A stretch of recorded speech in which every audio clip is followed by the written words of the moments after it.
On this week's edition of CI Sideline Stories, we're going to talk baseball, we're going to talk basketball, we're going to talk hockey. Yeah, we're going to talk some baseball with McCade Brown. He is a Colorado Rockies prospect from the Twin Cities, pitched at Normal West High School, pitched the final month of the season last year in the big leagues, and now he's in spring training trying to make the Rockies starting rotation. We had a chance to talk with him before he left for Arizona.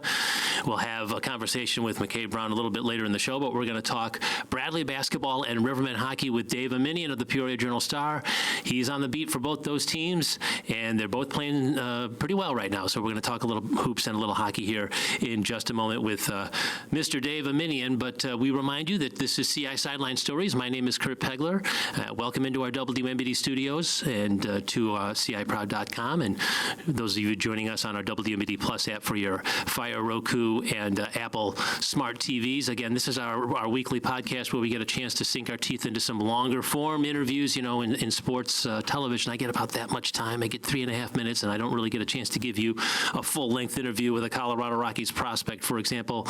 So we've got that format here today, and so that's what we're going to do. We're going to start with our friend Dave Eminian from the Journal-Star. Is it 41 years now? Is this possible that you've been doing this 41 years? 41 years. I can't believe it. But as I'm looking at myself in the monitor here, it's 41 years. You came to Peoria to go to Bradley, and you've really never left, right? No, I didn't. I met and fell in love with a Peoria girl. Marry a Peoria girl, you marry Peoria. So I'm not allowed to go anywhere. Oh, that's great. All right.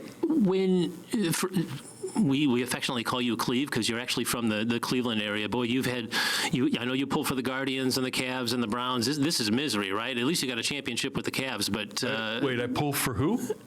Okay, the baseball team that plays there, is that right? Yeah, the Indians, you said. Oh, yeah. No, I thought I said the Guardians. No, you said the Guardians. Okay. I don't know who that is. I got you. I pull for the Indians. But it's been a hard road to be a fan of those teams in Ohio, hasn't it? It is, but fortunately, when you're born into it and you've spent a lifetime living and dying with those teams, it gets you through it. Someday, maybe my grandchildren will go to a championship parade in my honor. Well, that would be great, right? Okay, let's talk. When you first came to Peoria, were you assigned to the Riverman beat, like right away? I was a senior at Bradley, newsprint major, and working already as a part-timer in the sports department at Bradley. And the Rivermen had just come off the 84-85 championship season, which really, they kind of burst onto the local scene from that moment and became a big thing in the market. And that's when the newspaper realized we got to have somebody in there that can cover them. And I can remember, it was kind of like a show of hands moment. Who knows anything about hockey wants to cover this team? And being a senior in college, I went, I'll do it. Yeah. I'll give it a shot. Sure, guys. And it was a you're it moment, and I've been on that team ever since, and it's been a wonderful ride. Almost 3,000 games. Yeah, and when you think the championship in 85, the championship in 91, that's the greatest team I've ever covered, and I'm sure you'll say the same thing. 2,000 in the ECHL, and then 2 more in the SPHL. I mean, you've had a chance to really be a part of that 5 championships. Not many beat writers can say that, right? No, I'm blessed with that. Really good personnel to cover and people to work with. Just so many stories. Yeah. I would love to write a book someday. I don't have any time. You know what? You took the words out of my mouth. I'm wondering if maybe you'll sit down and write a book at some point. Yeah, especially that 90-91 team, the Blues primary farm team in the old IHL, is, I think, the greatest minor league hockey team ever. I mean, they had 12 players on that team who were in the NHL the next season, and the head coach. Yeah. And they just were a phenomenally talented team. That team had Steve Tuttle, an NHLer who scored 41 goals for them on their third line. Think about that. He was their third line player on that team. Well, and then they had the equipment manager go to the NHL, right? They had, I think, 18 people from that roster. If you, Yes. That's unbelievable. Yeah, I mean, that was a once-in-a-lifetime team to see. Yeah. And I remember when that season was all over, writing, it will never be this good again on a sheet of ice in Peoria. And there have been fantastic moments, storybook moments that have followed, but pound for pound, day in and day out, that team was the greatest. Yeah, 100%. I agree with that. All right, but then you shifted, indoor football came to town, and that was a nice compliment actually to hockey, right? Because hockey was a winter sport, and that became a summer sport. You covered Bruce Cowdery. Those were some pretty good teams. You covered some championship teams there, too.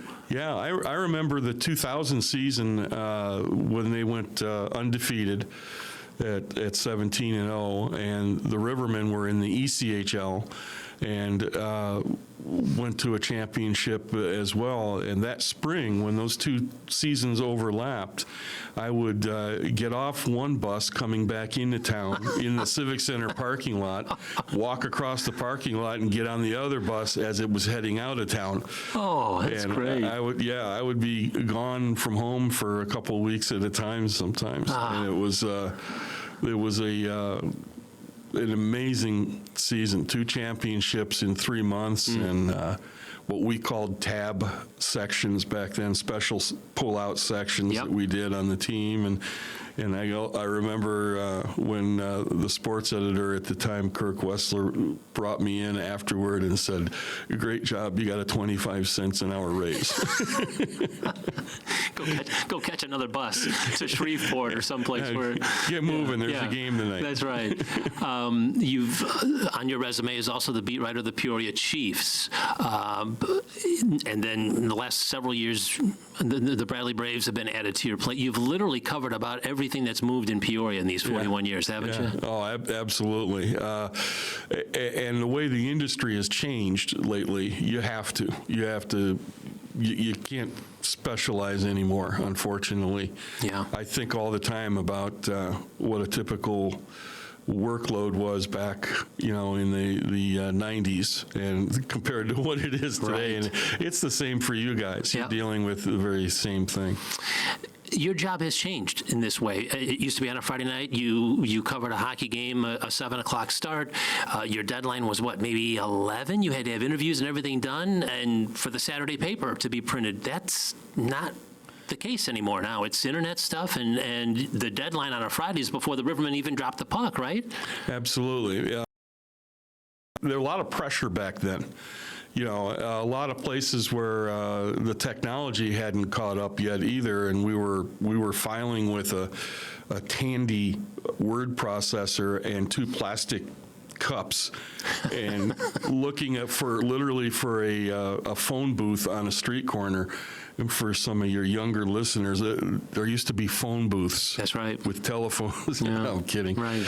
But you'd have to call and jam the receiver into those cups and catch a signal coming from the computer back at our mothership and transmit your story that way. And I'll tell you what, in the middle of a rainstorm with lightning around you, it was a dicey procedure. Oh, I bet. But now, it's all digital, it's lightning fast, and a lot of it is pre-done.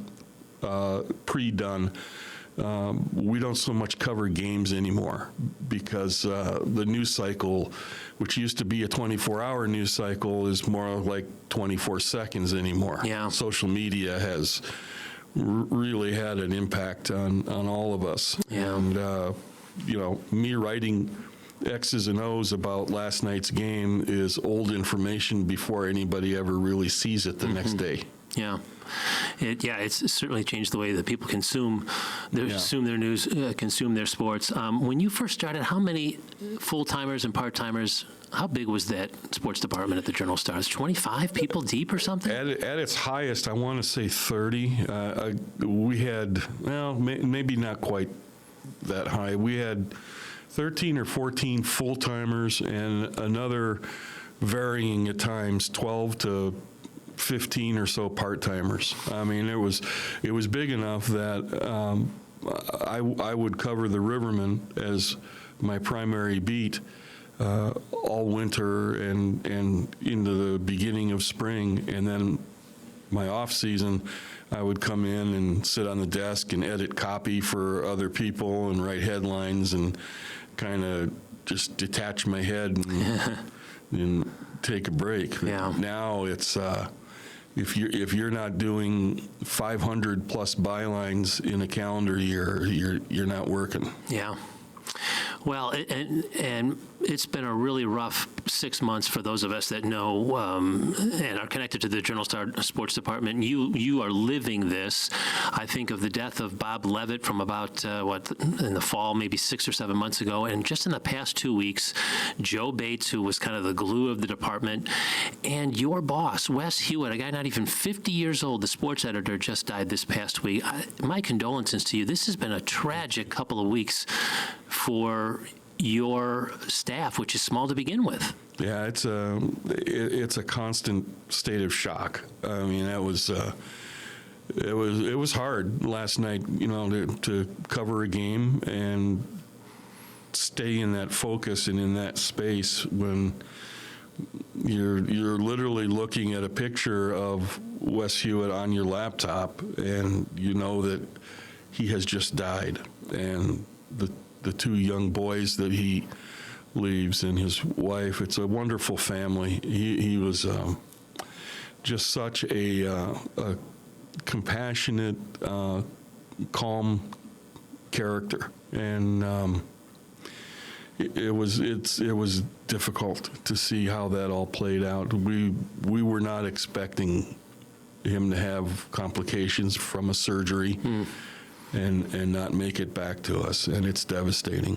Well, again, our condolences. It's a loss for our sports journalism community, that's for sure. So again, our thoughts and prayers are certainly with the Hewitt family and with the Bates family as well. Joe was a phenomenal character. We were talking off air before that about him, and he was a guy that a lot of your listeners, our readers, might have never encountered in the sports world in ordinary life, but he was at the nerve center of our newsroom and put together all those things, kind of a silent voice where he did who, what, and where, and remember when, and he did all that research, and whenever somebody would leave the staff, retire, whatever they did, whatever their passion was, Joe adopted that passion and was determined to carry it on in their honor. And, he was in everybody's wedding. He attended everybody's funeral. He was like Radar O'Reilly, the character in the old series MASH. Yeah. He was just our heart and soul, and it was hard to see him go. Yeah. 61 is too young. All right, we're going to switch gears here. We're going to talk Bradley hoops and Riverman hockey with Dave Eminian when we come back. This is CI Sideline Stories. Stay tuned.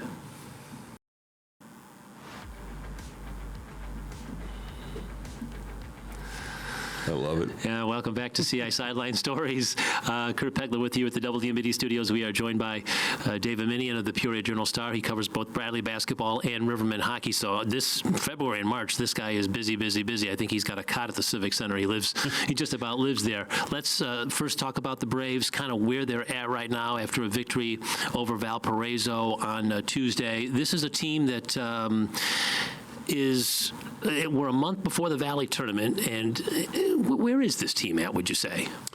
I mean, they live up to their billing as the second youngest team in the league, and it means and has meant they're going to have a hopefully upward growth level. If you look at it as a growth chart, it was going to be a process for the whole season, and largely they've lived up to that. They get better and better, and then they have fallback moments where they don't commit enough to defense, and they make mistakes, and it makes them vulnerable. But right now, they played pretty well in that first half against Valpo, and they were phenomenal at Drake. So they're right there in the hunt. They're second in a league that had, before Tuesday's action, 6 teams within 2 games in the loss column of each other, so this thing can tilt in a number of different directions yet. Yeah, that seems to be the way this is going. The Braves are 16-8 and 9-4 in the league, a couple of games out of first. Is this Jaquan Johnson's team? Is this A.J. Smith's team? I mean, Kwani's only a sophomore. Who's the identity of this team? Oh, it's Quan. Bully is, he passes the eye test. He is built like a fullback, and he has moments where you can see him just determined to take a game over. He's very aggressive and tries to carry the team on his shoulders sometimes. But it's definitely, he's at the middle of this team. But what's exciting, I think, is there are other characters emerging in those supporting roles that are going to be a big factor, like Montana Wheeler. Yeah, who had the big game on Tuesday night. Where do you see this team going into Arch Madness? They look like a top 4 seed. But like you said, there's still a lot of basketball to be played. Well, we're gonna find that out because they've got Illinois State, Belmont, Murray State, all coming into Carver Arena at the very end, and those are the big dogs in this thing. And I think that they should be a top 4 seed. Right now, they're sitting in second. It just depends on how well they do in those games. And Northern Iowa on the road will not be easy either. Right. I mean, the toughest part of their schedule has been stacked up at the very end here for Bradley. Yeah. But I don't see them having to play on a Thursday night in St. Louis. They should make it to that bye round, hopefully avoid the 4-5 game in the first round. Yeah. All right, how about the Rivermen? Let's switch gears here. This team, they're in first place. We've played 100 days of the season, and we still don't really know who this team is, do we? Oh, no. This is crazy. No. Out of necessity, Coach John Guy Trudell has had to go out and find pieces to patch roster holes, and there's 6 guys on this team. I'm not sure I've even met them. And they, this is, for many of them, their first shot at playing at this level. And they're guys that he has collected and brought in, and he has a skill of making players fit, making pieces fit to the way he wants guys to play. And this is definitely a sum of the parts is succeeding kind of situation for him. And they haven't lost this calendar year. They haven't lost since before Christmas. Yeah, December 12th was their last loss. And as they go into Wednesday playing a road game, it's been 54 days since they had a regulation loss. They're 18-0-1 right now in the last 54 days, and they've won 12 straight games with, I don't know who. Great goaltending. Yeah, right. And just suffocating defensive system type of team, and which is the way Guy likes to play. Yeah. And it all goes back to a coach who is not afraid to take a risk. He took the C and the A's off the jerseys back on December 12th after that loss at home, and waited several games and made those guys earn those letters back, and they're 18-0-1 since he did that. Is this a championship team? Gosh, you can't say it's not. They've gone from 6th place to first place with a 10-point lead over the entire field. Yeah. It's certainly going to be a high seed team that has the opportunity to play in the finals, and with their goaltending and their defense, I think that they can win anything. They've been there so many times that this coach will have them positioned for their best chance. Always great to talk with you. I know this is a busy time of the year. The next 60 days for you. is crazy, right? I mean, like Yeah. I said, you got a cot at the Civic Center. Yeah, we're gonna have a lot to handle, but this is what we do, right? Yeah. And are we good now with the ice plant and the ice and all that stuff? Is that behind us now? I mean, we're okay with this? I think so. I mean, from what I understand, it's on the books for construction after this hockey season's over. That should be a summer project that we see, which will be two nice overhauls here in the last few months. We've got an entirely new field at Dozer Park, Yeah. just down the block, and now you'll have a new ice plant at Carver Arena, which should last 25, 30 years before we got to have that conversation again. I won't be around for that season. Neither of us will be. That'll be somebody else's problem. You and I will be just shaking our fist and howling at the moon. That's all good. Always great to see you, Cleve. Great to be here, Peg. We Thank will you. have you back on this show, and we'll talk Bruce Cowdery and some of the stories that we didn't get to today. I know there's 1,000 of those stories. Yeah, absolutely. We'll do that. Pleasure to be here. All right, that's great. That's Dave Eminian of the Peoria Journal-Star. We're going to talk baseball with the prospect of the Colorado Rockies from Normal West High School, McCade Brown, when CI Sideline Stories continues.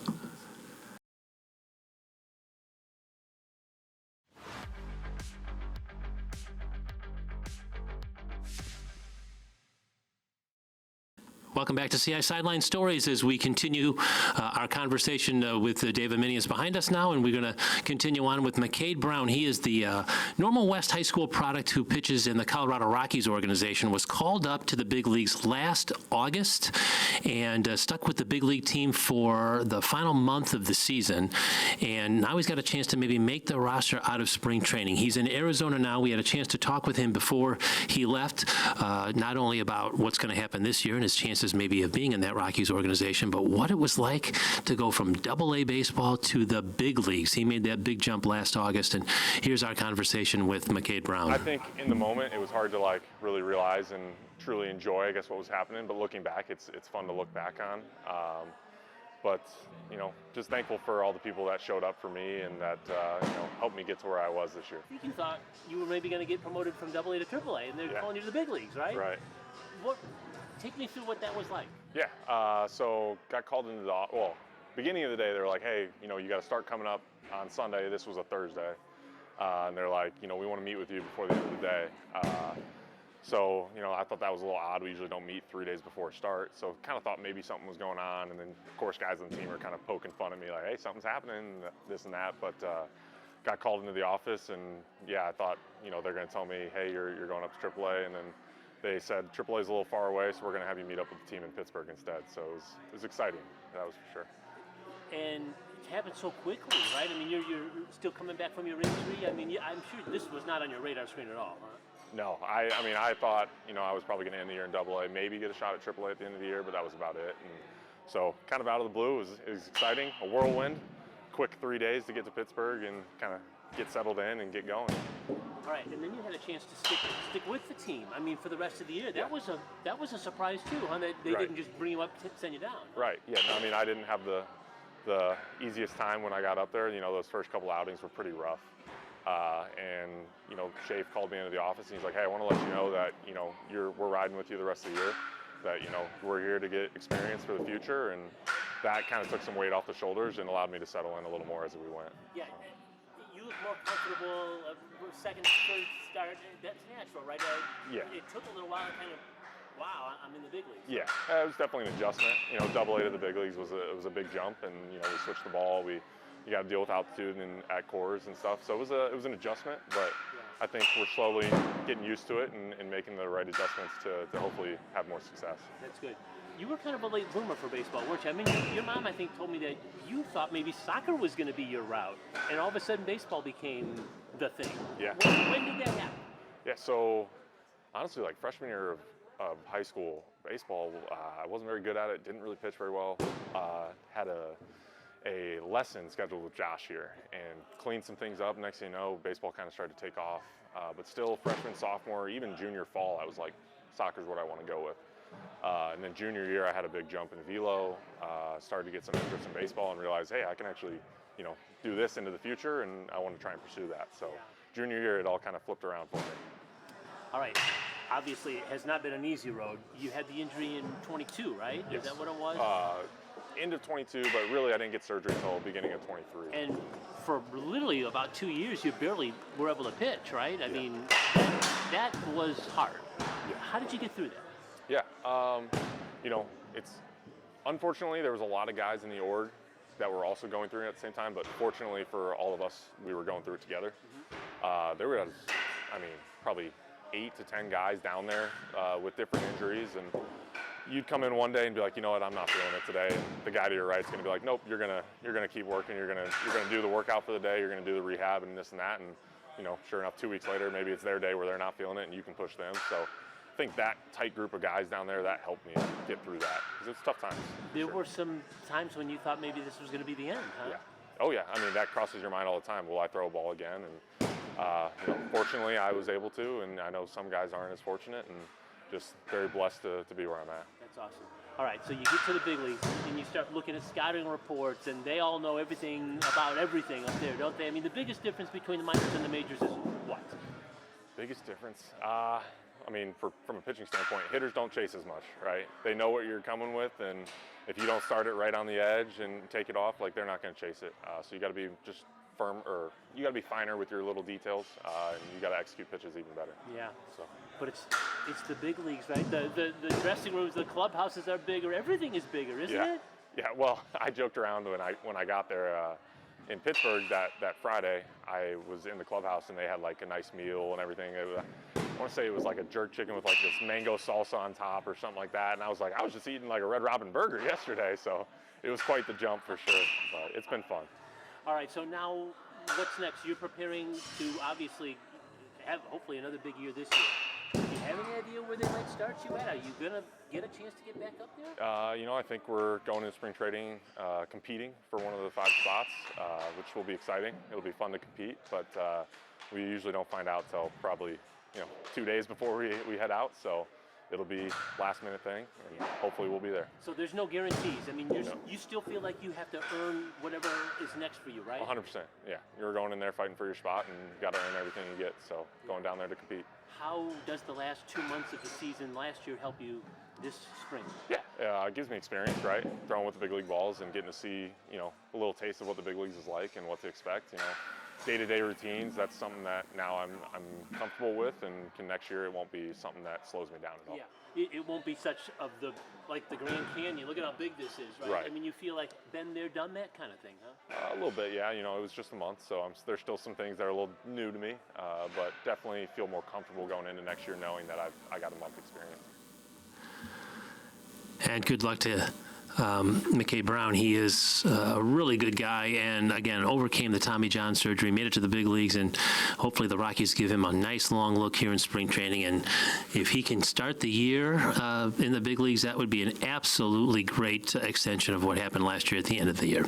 Well, we hope that you've enjoyed this week's edition of CI Sideline Stories. Our thanks again to Dave Eminian of the Journal-Star for joining us, and for McCade Brown and the time that he spent with us as we got caught up with him as he was training for spring training.